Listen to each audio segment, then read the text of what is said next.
You are listening to the Intrepid radio program with Scotty Roberts. Intelligent Talk.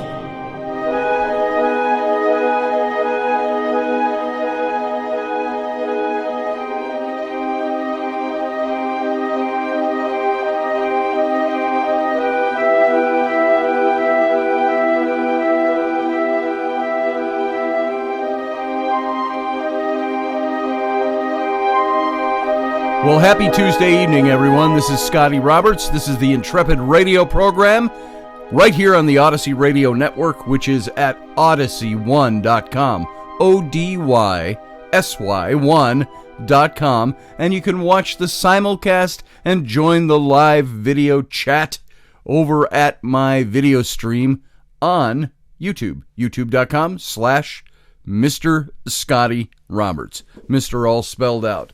There, we've got all that business out of the way. And I want to thank you all for being here. I'm going to do something a little different tonight. I'm going to go in a totally different direction than we've gone with any of our shows before, because this is a little bit of my background. Not, let's see, how should I say this? Way back in time when I was in my ministry days in the conservative fundamentalist Baptist church. I worked with youth for many years. As many of you know, I was in seminary and was in ministry in the early 1980s, and that extended up into the early 90s, my work with youth.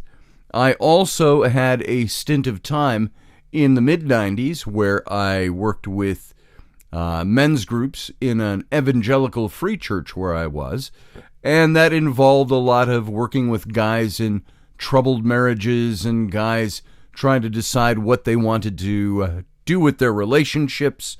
And of course we had very fundamentalist, conservative points of view when it came to marriage, and it was all biblically based and so on. So I have modified over the years as I left the church and I grew further away from the church. I've modified my points of view on these things. Many of them are modified by my own relationships and my own marriage and my own parenting and all of that stuff. And so I've come to kind of a keen level ground on certain things. And I wanted to talk a little bit tonight about our relationships, because we've all got them.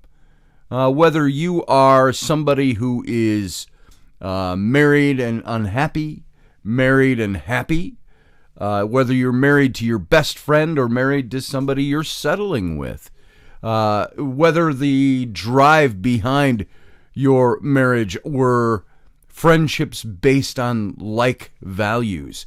Let's say you were both Star Trek geeks and you both like to go to Star Trek conventions or Star Wars conventions. You both like to cosplay, wearing your captain's uniform and your yeoman's red dress, and things like that. Whether that was the start of your relationship and you met at an event like that, or with like interests, or you were Renaissance Festival people. You see, I'm working my way up the ladder here a bit. Whether you were both into science, or you were both into business, you met at the office, which is a rougher way to meet somebody, I think, personal opinion. Whether you were both intellectuals working in teaching, whatever, bring up any scenario of like things that brought you together. Then there are those who have met and become friends and dated and married even, that were maybe polar opposites in politics, in business, in mode of life. Maybe one is a go-getter and has to have everything on a list and has to have everything just so and money just so. Met somebody who was romantic, who was maybe more gypsified, if you will. Somebody who maybe wasn't so concerned about how money rolled in the door, maybe more vagabondish, but they were drawn together. Do those relationships work? And do they last? And so I want to ask you, as we start digging into this little topic, I don't know if we'll make it a one-fer or if it'll last a day or two or whatever, Let's talk about this a little bit because, and I'm going to refer to some notes I have and some things I've written, some things other people have written, and I want you to think about your relationship. I want you to think about this idea of, is being good enough, a good enough partner, sufficient for a relationship? Look at your own status right now. Maybe you're single and this doesn't apply to you. Maybe you're single and here's all the variables are out there. Maybe you're single and you don't want to have a relationship and you're just fine being single. I got to tell you, I'm a married guy. I've been married almost all of my adult life to one or two or three different people. I have had my moments of being a single dad for several years in a row, where I was a sole custodial parent to my 3 children, and with relationships, little relationships, in and out, in and out, in and out. Maybe you're somebody like that. Maybe you're somebody who desires a long, loving, lasting friendship, relationship that could be something that ends up in marriage or just a partnership together. Maybe you're looking for sexual satisfaction and not really into the relationship thing. Maybe you're into the relationship thing, but not into the sexual part. Maybe you're a combination or any combination of any of those. So look at yourself and see where you're at and start asking yourself some questions. I'm specifically talking tonight to people who have been in relationships or are currently in a relationship. And when your partner is not the most romantic love of your life, how do you deal with being good enough? What is it about your relationship that makes it good enough for you? What is it about the other person? And I'm not talking strictly male-female roles here. This is all open to whatever your relationship is, whatever your sexual orientation is, your sexual proclivities, your desires, your wishes, your dreams, whether male or female. What is it that you're after? And there's a quote here by, it's an anonymous, who was made by a widow, who said, "I married a man who was not the most romantic and athletic of my loves as a young woman, but he was the love of my life." So, I don't know, maybe you view a woman who likes to run and a guy who's a teddy bear who likes to watch football and drink a lot of beer. Could that be a mismatch, or could that be a match made in heaven? In romantic love, you often settle for less than you dreamed about with your romantic partner, the dreamt of romantic partner. Many times we're swayed by the visual, this is the droid you're looking for, kind of thing, where you're swayed by the romantic, the what's the word that we use, not in love, but in infatuation. Maybe you're swayed by the infatuation. Maybe you're moved by the love of falling in love with somebody. Maybe you're moved by finding just the right partner that works for you, even though the romantic side isn't the highest priority for you. The question is, how much less can your partner be and still be a sufficiently good partner? Now, I'm specifically talking to people who are together in this, although this can apply in a broader swath to people who want to be together or who have been together. And I think that really covers all the bases when you think of it that way and you look at it in that light.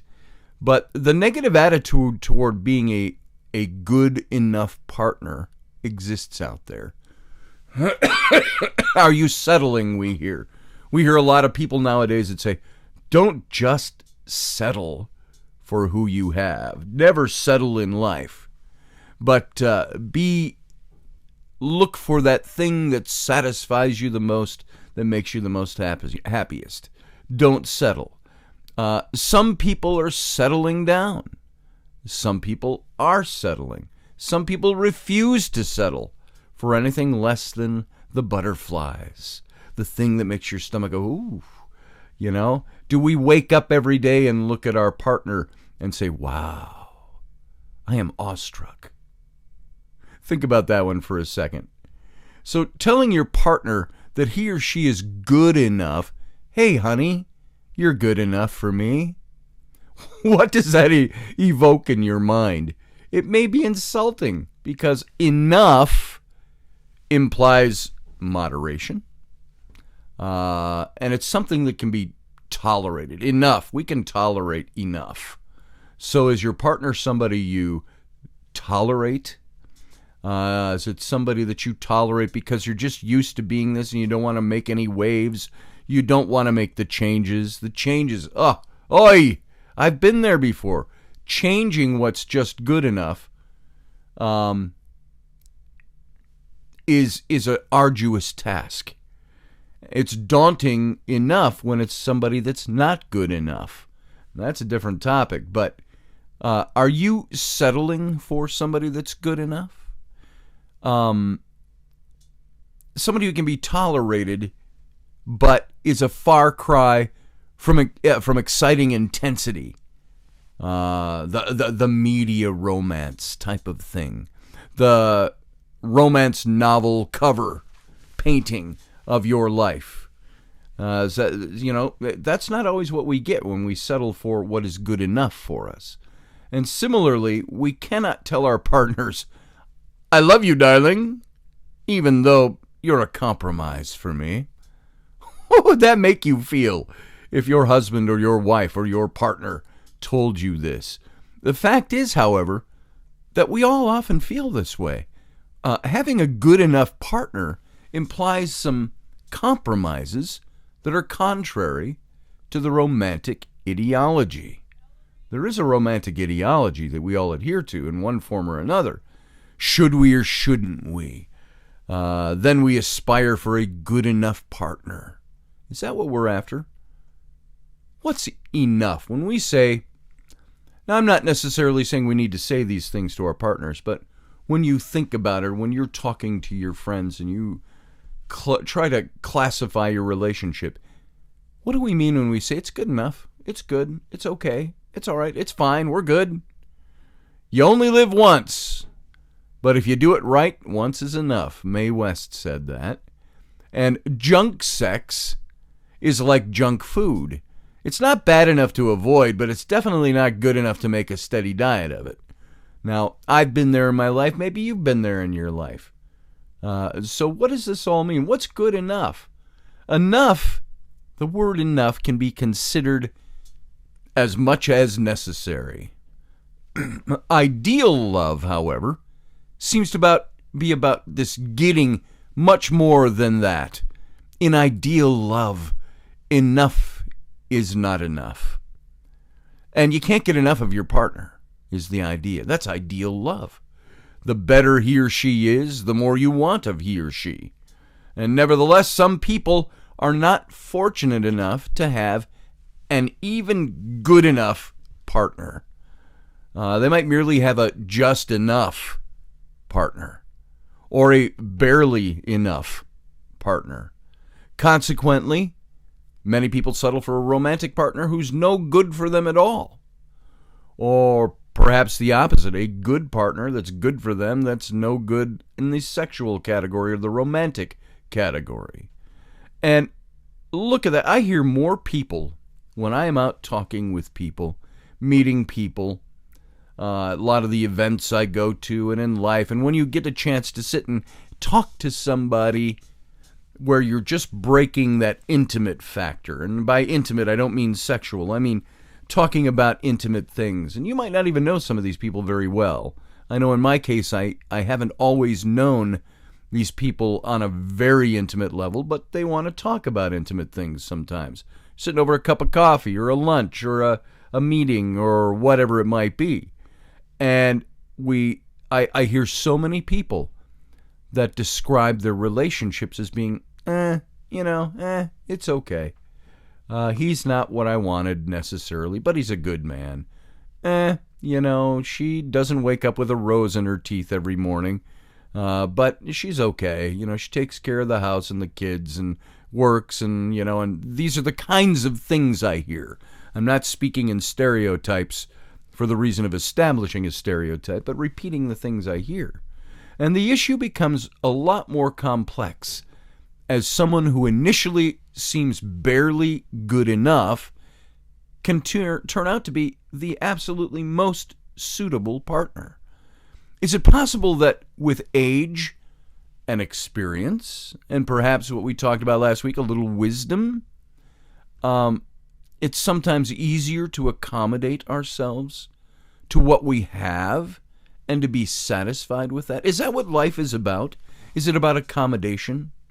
Is it about, many times I have said personally, why are we seeking the ideal and not, what's the word I'm looking for?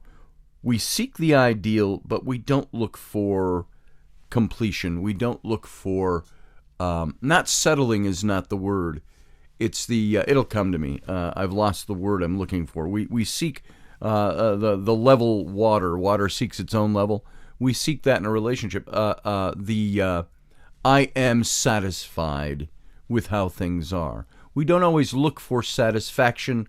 We don't always look for but we keep our eyes so fixed and our brains so motivated by what could be the ideal that sometimes the settling for what is the best or what life really is about, the day in and day out, we lose focus on what is and what's around us.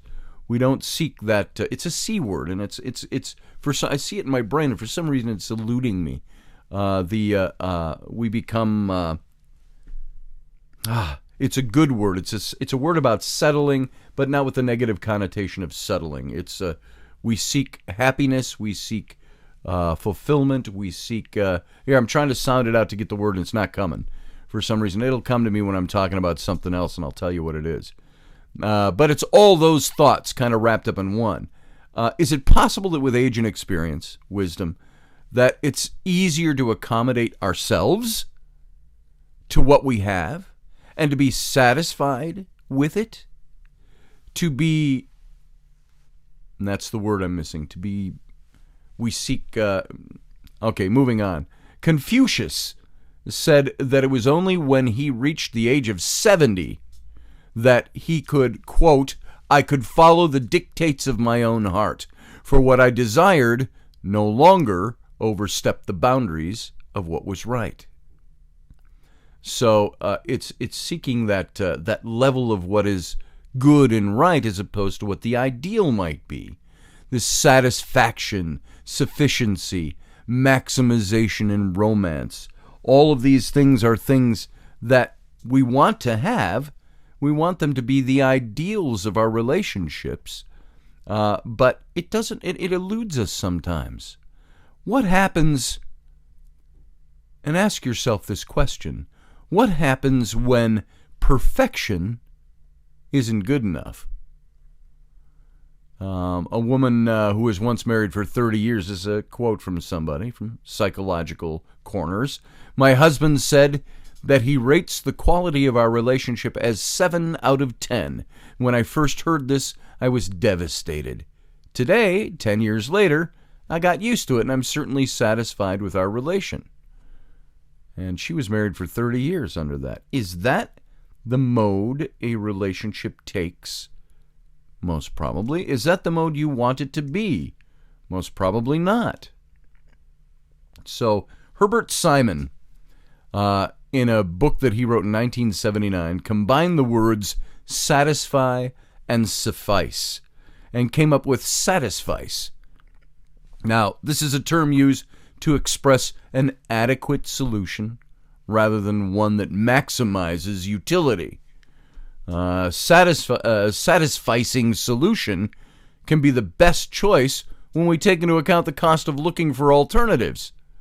Sometimes if you're not getting what you want, we settle for what is satisfactory, what works for us, what we settle into.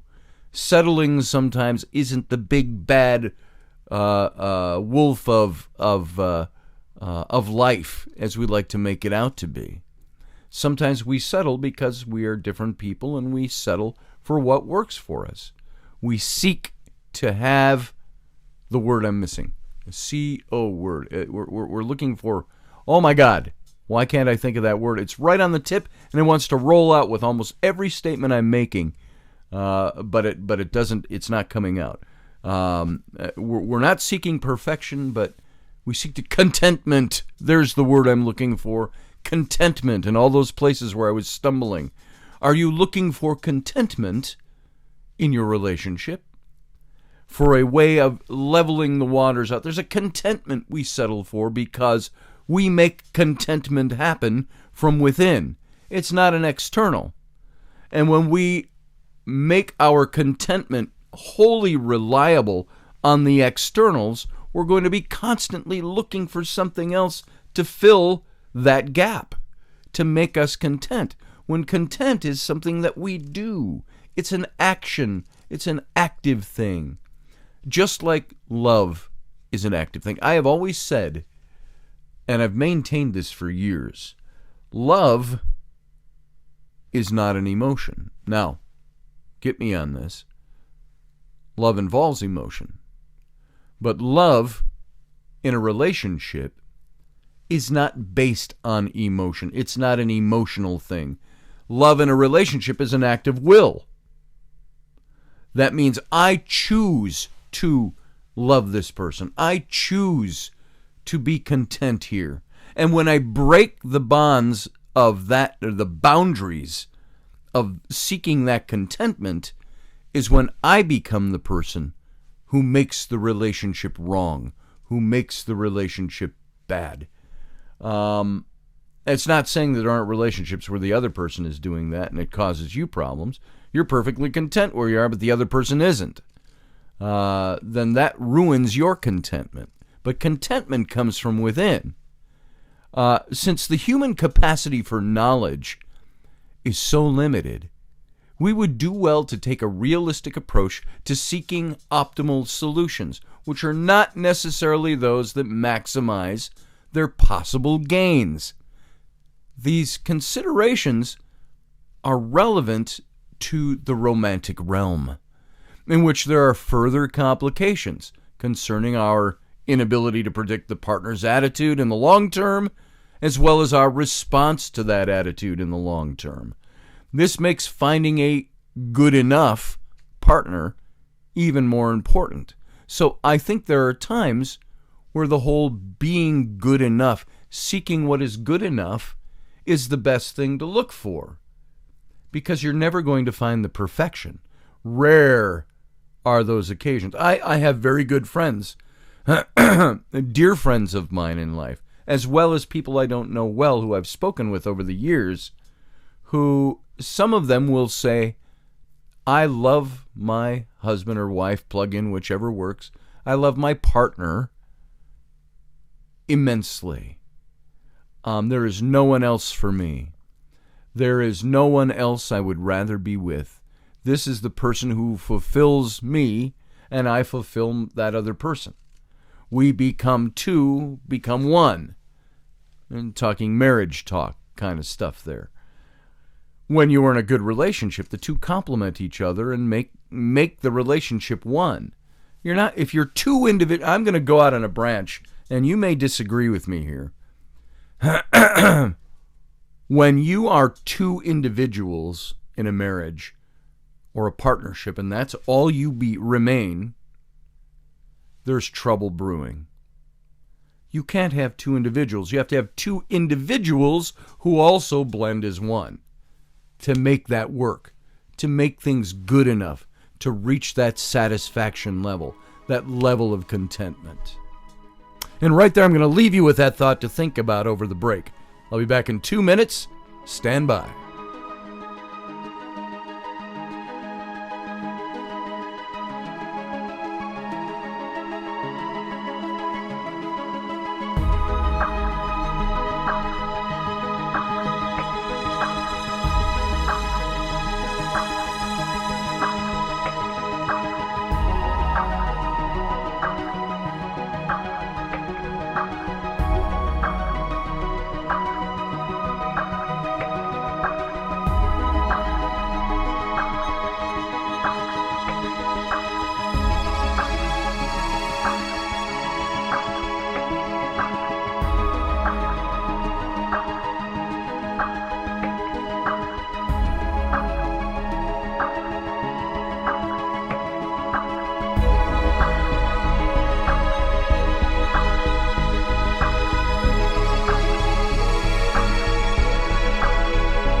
Hey folks, thanks for sitting through that break. Welcome back. This is Scotty Roberts on the Intrepid radio program here on the Odyssey Radio Network. That's ODYSY1.com for the audio and the radio stream that goes out nationally syndicated and all over the world.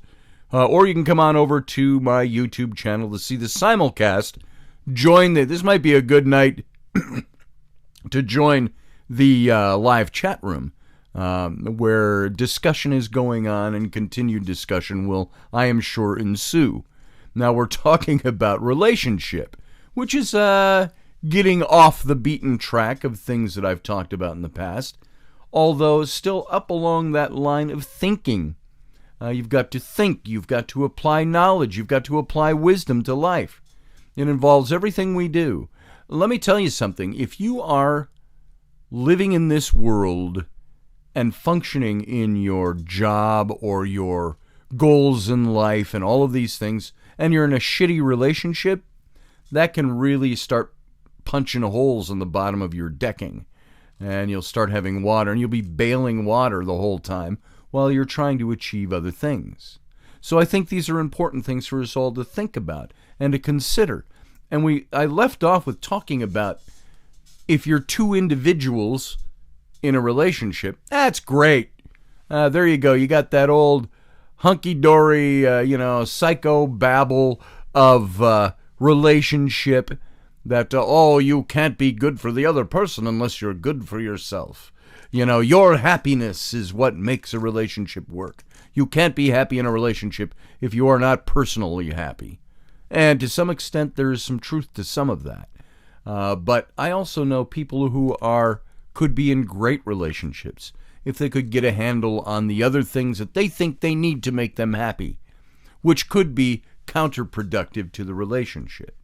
And so you've joined with another person, mated with another person, perhaps had children with another person, and yet, this just isn't what I'm looking for because I got so many other goals and things I want to do. Well, if that's what you have to do, then obviously you need to go pursue that because you're no good to your partner, you're no good to your children, you're no good to anyone else. The two individuals that stay individuals in a relationship makes a relationship sour.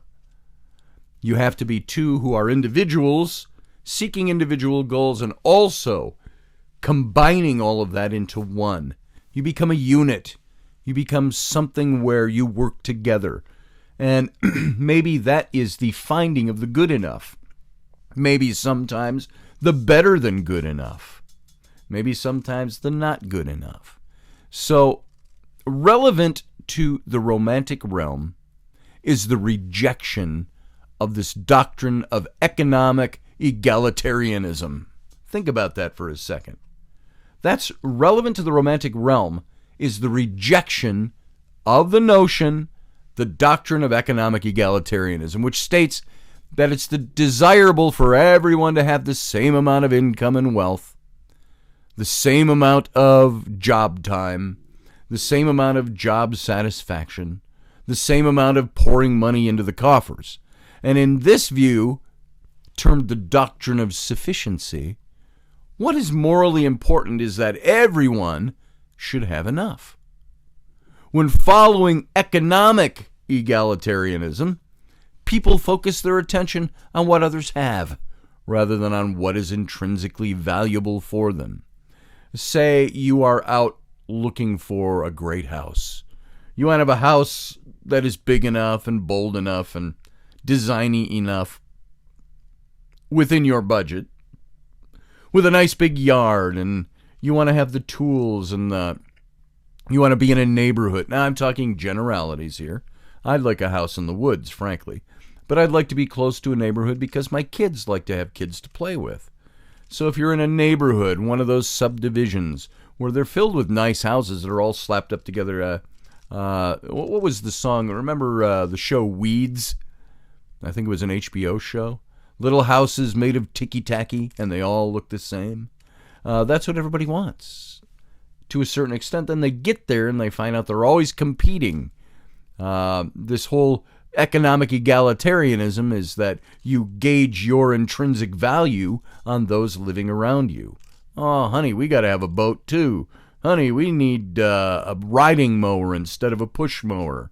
We need to have a brand new 2019, okay, I'll say it, a minivan, a Chrysler Town & Country with all the bells and whistles sitting in the driveway, as opposed to a 2007 Dodge Odyssey, or something like that.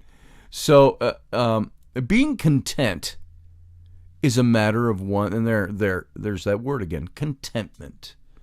Being content in your relationship, in your life, is a matter of one's attitude toward what they have and not toward what others have. Contentment is being content with what you have.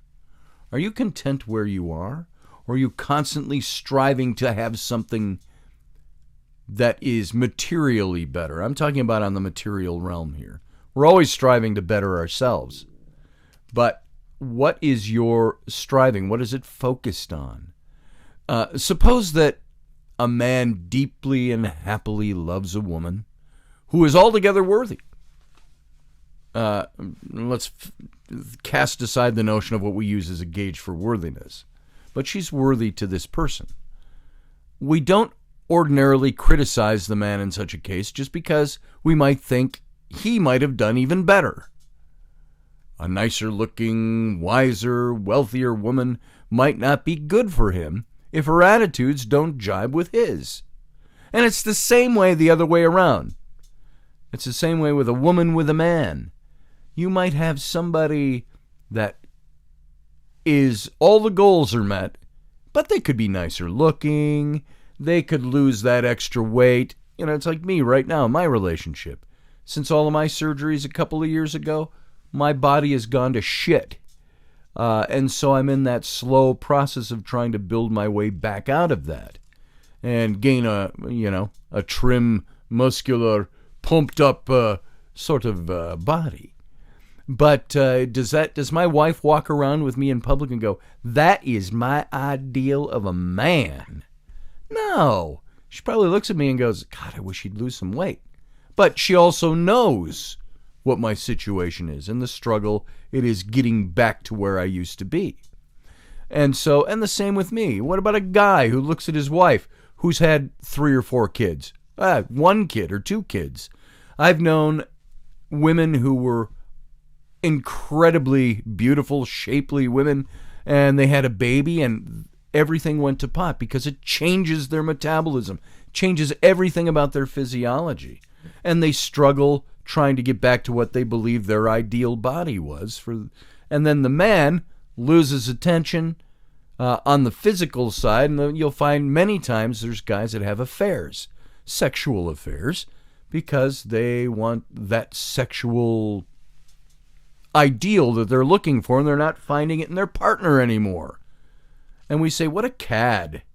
And I would agree that is really something that men ought not to do. Now, that's putting it mildly. Don't judge me. You know what I'm talking about. That is somebody who probably doesn't deserve the woman he has. And so we look for the nicer looking, the wiser, the wealthier. And we look for the measurable qualities, the externals, the objective, measurable things that count in what's good for us. But the interactions between you and your other person, your partner, the other person, in your relationship might falter as a result of that. Barry Schwartz, not the same Barry Schwartz who runs Shroud.com, not the photo analyst who for 35 years has been studying the Shroud of Turin, but a different Barry Schwartz, spelled differently. He distinguishes between people who tend to maximize and those whose tendency is to satisfice. Or that word satisfice. Suffice and satisfy put together. Schwartz argues that maximizers are hell-bent on making only the best choices, while satisficers, for their part, seek to make satisfying choices. Applying Schwartz's view to the romantic realm, we can say that romantic maximizers are determined to find the very best romantic partner, romantic satisfiers focus on finding the most suitable partner. So the best romantic versus the most suitable, or a good enough partner. And accordingly, romantic maximizers spend a whole hell of a lot more time making comparisons than satisficers do. Romantic maximizers are more likely to experience regret after romantic purchase, quote unquote, the obtaining of that romantic thing, and to spend more time deliberating about hypothetical romantic alternatives. They tend to feel less positive about the romantic decisions than the romantic satisficers do. And this really clearly indicates the great value of being satisfied with your own lot, which may not be the best, but it's good enough to have a satisfied and fulfilling life. Now, this is what we do. We tend to... You probably know people like this. You might be one of them. You have a romantic ideal. And this is what I mean when I'm talking romance and romantic, is the romanticized ideal of what things were like. It's like watching an old 1950s Technicolor historical drama, epic motion picture with the beautiful, bold colors of Technicolor, and everything is clean and clear and enjoyable. Whereas there are newer movies that are made that show the gritty underside, the dirt beneath the fingernails, the sweat, the unshaven, the tattered garments, and things like that when making the same historical docu-movie. So it's that kind of thing, the romanticized versus the reality of things. And many times, if we're looking for that romanticized point of view, we will miss what is good for us. So there is a good side and upside to finding what is good enough for us. And this is what makes us that which is the best choice, the looking for that which satisfies or satisfices, that is good enough for us, makes us good enough, makes us content, seeking that inner contentment, are the things that are good enough to have a satisfied and fulfilling life. So, the book of Proverbs in the Old Testament says, enough is as good as a feast. I'm going to go to Eli Finkel, who in 2017 argued that a new type of personal fulfillment or self-expressive marriage has developed in recent decades in the United States and elsewhere, mostly in the West. Among the various features that he attributes to self-fulfilling marriages, the following are the most relevant. 1, reciprocal self-fulfillment. 2, authenticity. 3, time is crucial for development and survival. And 4, pursuing a good enough marriage is not wrong. The argument here is that there's no shame in pursuing a good enough marriage.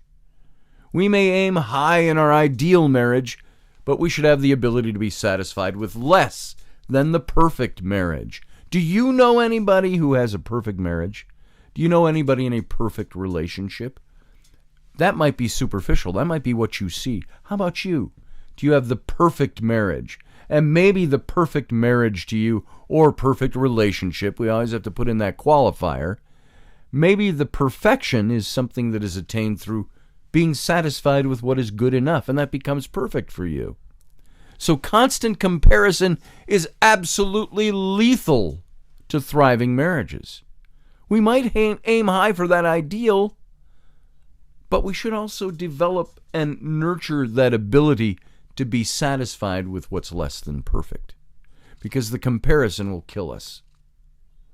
Now, accepting a positive attitude, a contentment, a self-driven contentment toward a good enough partner implies that we're content with our partner inasmuch as the person suits us and not necessarily because this person is the most perfect partner in the world. You know what? They always say there's more fishes in the sea. Yeah, there's a lot of people out there. And I have found that people that are in not content marriages may sometimes end those things or end those relationships thinking that there is something so much better out there. I've missed the boat. I'm not where I should be. And granted, there are those situations where it might be best to move away from what you have. And that involves the 3 A's, I think, the abuse, alcoholism, and adultery, to coin an old word. Those are the things that are relationship ruiners, I think. That's my opinion, by the way. Those 3 A's can be the things that are indicative of someone who is not seeking satisfaction where they are. As Yoda said, always his mind on where he is not. Whatever he said. The quote. Not on what he is doing, not where he is.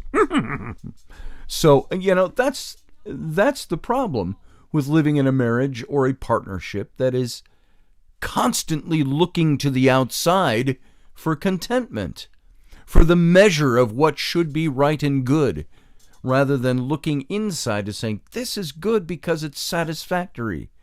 It's good. It's not satisfactory in that negative sense, not satisfactory in that settling for negativity, but satisfactory in the fact that we all know we're living with another person. That other person has their own goals and dreams, but when you decide to partner up and you make one out of things, then you start looking for those mutual goals and that mutual contentment together. You might disagree with me on these things, but talk with me about it. Let's see. Let's talk about it. Ideas in the chat room, and anybody who wants to say anything, you say your piece. We're content with our lot sometimes. And in the current circumstances, we don't need anyone else. The more we're satisfied with our own situation and activities and goals and dreams and the carrying out of pursuing those, the more we tend to be happy with a good enough partner, as we couldn't expect Mr. or Miss Right to fulfill our needs. When you look to somebody else to fulfill your needs, you got a problem from the start.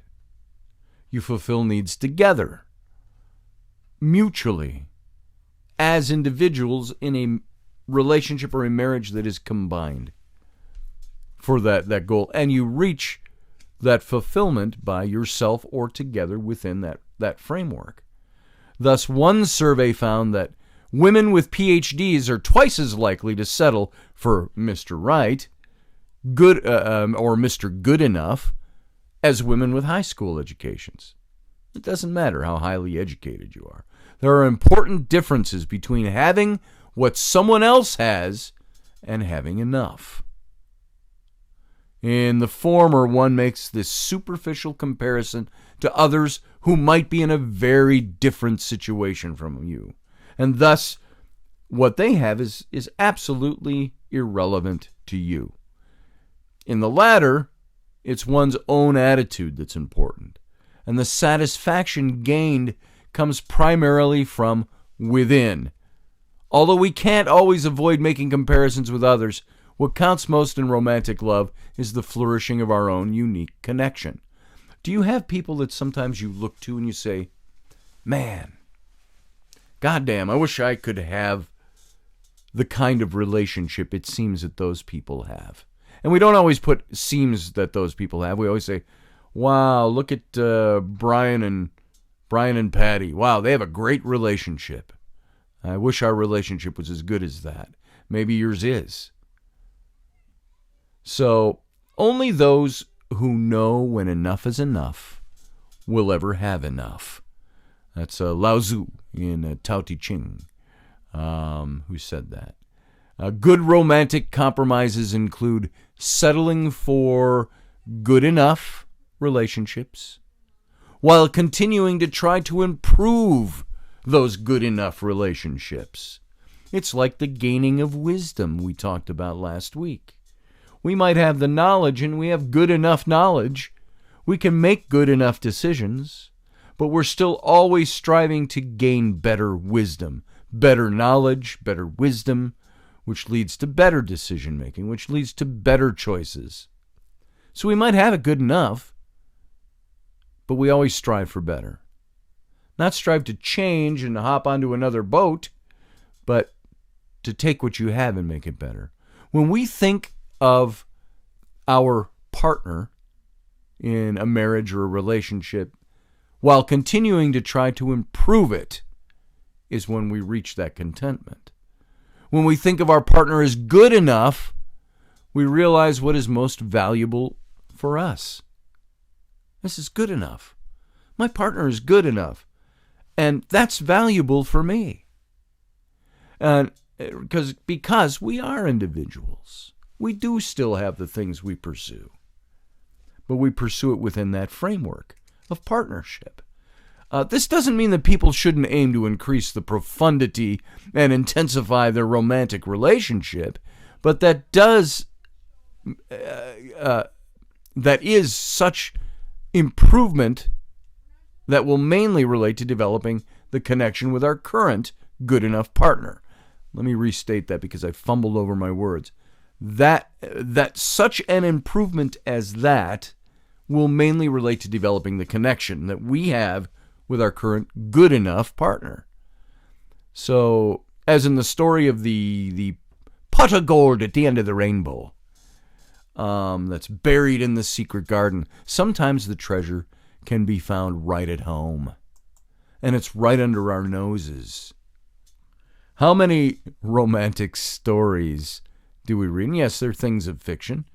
How many romantic stories where we find that the whole plot is twisted around the other person realizing that what they were seeking was right under their nose? And I think this comes part and parcel with a society that is focused on always looking outward. The grass is always greener out there somewhere else. So this really ties into, and I may not have enough time to get into this deeply, but a kind of a branch of this is friendship and romantic love. Is there a difference, and is that difference worth the effort? Strong ties make the world smaller. Weak ties make it bigger. And love degrades the world from significant people, while friendship can fill it with such people. And no two ways about it, folks. Enduring romantic love is hard to achieve. This is where I said love is a choice. It's an act of the will, not an emotion. If love were an emotion, it goes like this. It goes up and down on the roller coaster of daily experience. You can say, I absolutely love this person with romantic love. But when you have a big argument, you may both come out of that argument going, I hate that person. And, you don't really mean that deeply, but that's the way you feel. That's your emotion of the day. And if you were to drive everything about you by the emotion made in one of those low points, then you're making bad decisions. You're making emotional decisions. The thing is that love is a choice. It's like through the ups and downs and the roller coasters, I choose that steady line of loving that person. I choose to love you despite that I think you're a piece of garbage today, but I still love you. That's what we do. So there's no two ways about it. Enduring romantic love is really hard to come by. And it's hard to achieve. It's hard to maintain. But there is a point where when you work toward that and seek the contentment of it, and it's good enough, that it comes. Now, this fact has resulted in the suggestion that friendship is more valuable than romantic love. Since A, romantic love is more costly and risky than friendship, and B, friendship is more profound than romantic love. Romantic love comes and goes. That infatuation, that puppy love that's oh my God, I want to strip your clothes off and shag you over this clothing rack right here in the middle of the mall.